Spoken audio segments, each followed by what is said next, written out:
Buenos días. Hoy vamos a exponer sobre el aprendizaje y sus bases biológicas dentro de la asignatura Modelo Educativo de la Maestría en Educación de la Corporación Unitaria Minuto de Dios.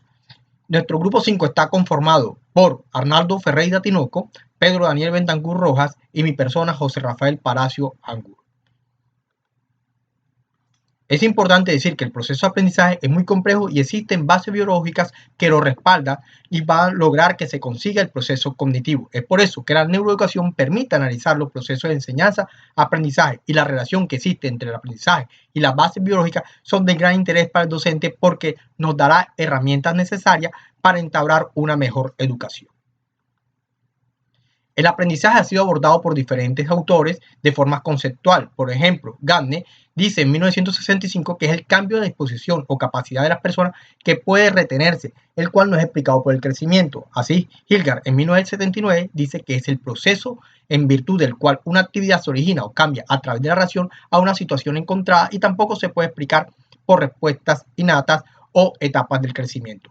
Pérez Gómez en 1988 dice que son procesos subjetivos de captación, incorporación, retención y utilización de la información del individuo y que recibe un intercambio continuo con el medio. Y Payet introduce el esquema asimilación-acomodación, el cual por tal esquema crece el conocimiento de forma equilibrada.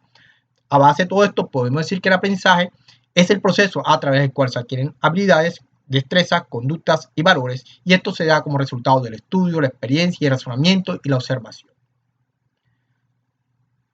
Debido a que el aprendizaje está muy relacionado con el sistema nervioso central, la neurociencia ha tenido una gran acogida en la parte del campo de la educación. Dentro del sistema nervioso central podemos decir que se encuentra conformado por unas células nerviosas de dos clases, la neuroglia, cual permite el mantenimiento y el sostén, la alimentación y además defensa del sistema nervioso central, y las neuronas que cumplen la función principal de este, el cual tiene unas características principales que son la excitabilidad, la conductividad y la transmisibilidad. Asimismo, el sistema nervioso se puede dividir en sistema nervioso periférico y sistema nervioso central. El sistema nervioso periférico está conformado por una serie de nervios que llegan a la periferia para poder hacer los movimientos y también sentir los entornos alrededor y los estímulos. Y el sistema nervioso central está conformado por el encéfalo y la médula espinal, y viene, consolida y almacena toda esa información traída por el sistema nervioso periférico. Asimismo, el encéfalo está conformado por el cerebelo, el diencéfalo, bulbo raquídeo y el cerebro propiamente dicho. El cerebelo va a servir para la coordinación motora y el diencéfalo vamos a encontrar estructuras como la amígdala que van a controlar las emociones y la agresividad, pero también vamos a encontrar el hipocampo, en el cual va a lograr que se tenga una memoria laboral, una memoria del trabajo. Y asimismo vamos a tener otras estructuras como el cuerpo calloso que intercomunica todos dos hemisferios, tanto derecho e izquierdo del cerebro.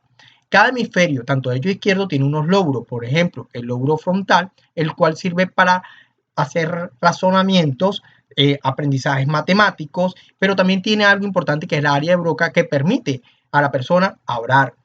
Asimismo, vamos a encontrar el lóbulo temporal, que sirve para analizar la información auditiva, y vamos a encontrar esto el área de Wernicke para comprender auditivamente el lenguaje que captamos. También tenemos el lóbulo parietal, el cual viene y analiza la información motora y sensible que está en nuestro alrededor. Y el lóbulo occipital viene y analiza la información visual que nos llega a través de la vista. No obstante que estamos a través de muchos años estudiando estas macroestructuras, ahora estamos hablando de unas microestructuras que pueden ser millones de ellas, que son los conectomas, que es la unión sináptica de diferentes neuronas que crea redes en el conocimiento, haciendo así que el conocimiento no se encuentre en un área específica, sino a través de la conexión de cada neurona entre sí. El aprendizaje, entonces, se relaciona con la base biológica a través del siguiente proceso. En primera instancia hay unos estímulos externos, el cual es configurado por el sistema nervioso periférico que llega al sistema nervioso central y va después a pasar a unas memorias sensoriales que son transitorias.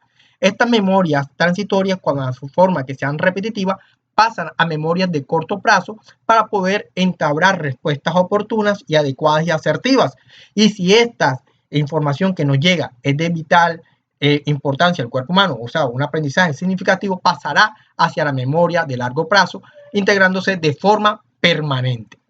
Ahora vamos a dar unos ejemplos en el cual cómo interactúa estas bases neurológicas o biológicas en el aprendizaje. El ejemplo 1, el aprendizaje y el uso de la tecnología, tenemos el uso del smartphone en el núcleo familiar. Vemos que como al producir una información audiovisual va a utilizar las bases biológicas del lóbulo temporal y del lóbulo occipital. El lóbulo temporal para la información auditiva y el occipital para la información visual.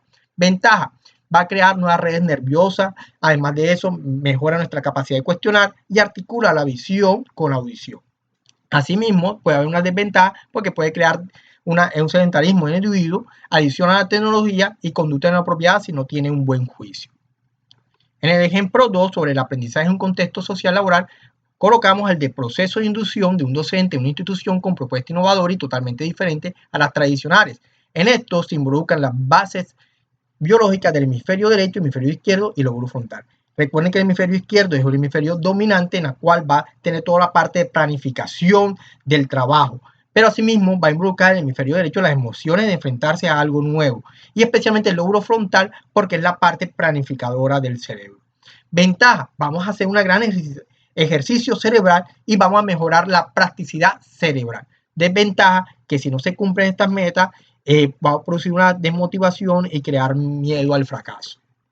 Y un tercer ejemplo es el aprendizaje en un contexto educativo, por ejemplo, los niños de ciclo 1 de preescolar, en el cual se involucra especialmente el lobo parietal porque el niño aprende mucho a través del movimiento, la sensibilidad, tocar las cosas, el hipocampo, que es necesario para las emociones, y la corteza prefrontal, el cual el niño va a analizar toda esa información que le está llegando a través de sus sentidos. Ventaja de este aprendizaje: que es un aprendizaje que se hace de forma permanente y en los niños realmente un aprendizaje veloz. Desventaja: si la información no es la más adecuada, va a ser un aprendizaje no asertivo y puede crear traumas en el futuro. Así, damos las siguientes conclusiones: que el proceso de aprendizaje se evidencia dentro de varios factores, lo que se encuentra tanto el proceso de crecimiento y desarrollo y se manifiesta también en la edad de cada individuo. Otros autores defienden la postura de aprendizaje como un cambio en determinado momento de la vida. Esto nos logra hacer entender a Piaget, que evidencia que todos los procesos ocurren dentro del aprendizaje, son varios para aumentar el crecimiento. Entonces, y además que todo proceso de aprendizaje van unidos a un solo engranaje del método de enseñanza-aprendizaje. Asimismo, que el reto docente es entender todos los aspectos de la educación, especialmente estos los que están involucrados en la neurociencia, para ser mejores profesionales, crear una mejor visión del mapa general del aula y su contexto y crear mejor procesos educativos. Toda esta información la pueden encontrar en estas referencias que voy a mostrar. Gracias. Bendiciones a todos.